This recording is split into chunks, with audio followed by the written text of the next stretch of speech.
Assalamualaikum warahmatullahi wabarakatuh. Kita lanjut ke soal nomor selanjutnya ya. Kita udah masuk ke part 4 mengenai sistem gerak benda. Sebelumnya jangan lupa subscribe channel ini, komen kalau ada yang ingin didiskusikan, dan like, share kalau kamu merasa ini bermanfaat buat teman-temanmu. Oke, kita lanjut soal nomor 25. Perhatikan grafik kelajuan terhadap waktu dari gerak sebuah mobil berikut. Dua bagian dari grafik yang menunjukkan mobil sedang gerak lurus berubah beraturan dipercepat ya, di sini dipercepat dan diperlambat ya. Kalau dipercepat itu berarti nilai V-nya naik apa turun? Dipercepat itu nilai V-nya naik ya, V-nya naik. Kalau diperlambat baru nilai V-nya turun. V turun, V semakin sedikit, semakin kecil. Oke, berarti yang dia dipercepat tuh yang apa? Yang naik, yang AB atau yang BC ya, yang AB atau BC. Kalau diperlambat yang DE atau yang FG. Nah, warna lain aja deh. DE atau FG, yang mana? CD, bukan ya, CD itu dia standar aja, berarti GLB. Kalau EF itu juga lurus, berarti dia GLB. Nah, ini berarti ya yang FG. FG. Ya, yang FG ini adalah yang dipercepat, yang diperlambat. Maaf ya, yang kecepatannya menurun. Oke, itu adalah soal nomor 25. Nomor 26. Gambar tersebut menunjukkan bahwa mobil mengalami apa ini? Ini ada tetesan oli. Tetesan oli berarti dari sini kita lihat jaraknya semakin ya, mula-mula lurus ya. Semakin jauh ya, tapi di sini kemudian ya kita lihat yang ini ya. Oke, dia semakin jauh ya. Titik-titiknya ya, berarti dia termasuk ya, kita bisa jawab dia itu termasuk ke dalam gerak lurus berubah beraturan dipercepat karena jaraknya semakin jauh. Soal nomor 27. Sebutir kelapa terlepas dari tangkainya dan jatuh bebas seperti gambar di samping ya. Jenis gerak buah kelapa jika dilukiskan dalam bentuk tetesan oli ya. Kalau dia itu yang AB itu gerak apa? GLB atau GLBB? Ya betul, GLBB. GLBB dipercepat atau diperlambat? Dipercepat ya. Kalau yang BC sama aja ya. Kalau dia turun berarti dia dipercepat juga. Berarti yang mana yang dipercepat? Tetesan oli ya, berarti dia searah dengan F-nya ya, searah dengan F-nya. Ini yang dipercepat ya. Jaraknya semakin jauh. Dan ini juga dipercepat. Oke. Berarti jaraknya, jawabannya adalah yang B. Soal nomor 28. Sepeda dan penumpangnya meluncur di jalanan dan GLB-nya pada saat apa? GLB itu saat dia itu lurus.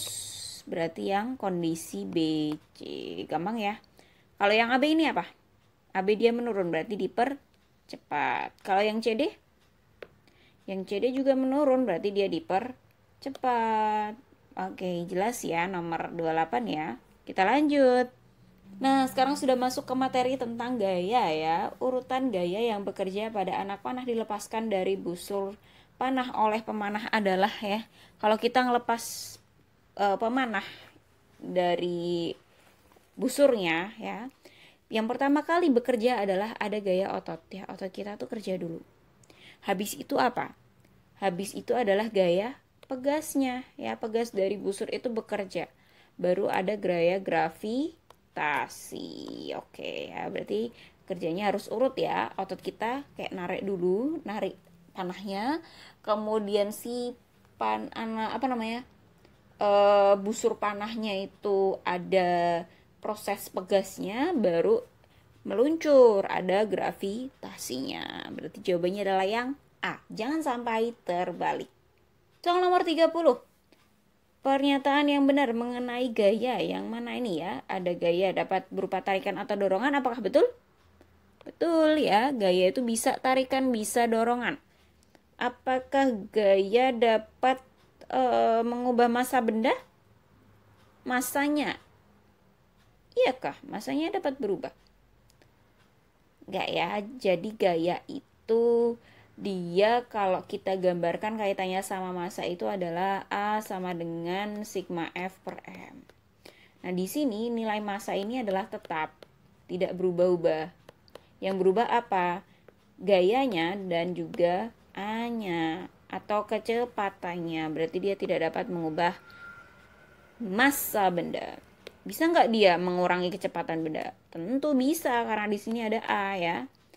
Ada akselerasinya, ada accelerationnya, percepatannya. Berarti dia bisa mengubah kecepatan. Apakah benar dia dapat mengubah arah benda? Iya, betul ya. Dia tidak bisa mengubah massa benda, tapi dia bisa mengubah volume atau ukurannya. Gitu. Jawabannya yang benar adalah yang 1, 3, dan 4. Oke, yang C. Nomor 31, alat untuk mengukur besarnya gaya. Yang mana nih? Kalau kita lihat dari sini ya. Ini ada yang dia merupakan neraca, ada yang dia merupakan alat pengukur gaya atau neraca pegas ya. Neraca yang dia untuk mengukur massa sama neraca yang untuk mengukur gaya itu beda ya, neraca pegas ya. Nah, jadi gambar ini yang termasuk neraca pegas itu adalah yang ini ya, yang A. Ini namanya dinamometer atau neraca pegas. Kalau yang ini adalah neraca biasa ya, neraca. Berarti bukan. Jawabannya yang A. Nomor 31. Kita lanjut soal nomor 32. Gaya termasuk besaran vektor. Kenapa dia termasuk ke dalam besaran vektor? Ya, yang pasti vektor itu menunjukkan arah ya, dia pasti punya arah. Ya, ada arahnya. Dan dia ada apanya selain dia punya arah? Iya, dia punya nilainya. Kalau cuma punya arah nggak ada nilainya sama aja, dia bukan vektor. Jadi vektor itu adalah suatu besaran yang dia memiliki nilai dan arah. Kalau skalar dia hanya punya nilainya aja. Itu untuk pembahasan soal di part 4 kali ini. Jangan lupa subscribe channel ini, komen kalau ada yang ingin didiskusikan, dan like kalau kamu suka, share jika kamu kira ini bermanfaat buat temanmu. Oke, terima kasih. Kita lanjut ke part selanjutnya tentang gaya. Wassalamualaikum warahmatullahi wabarakatuh.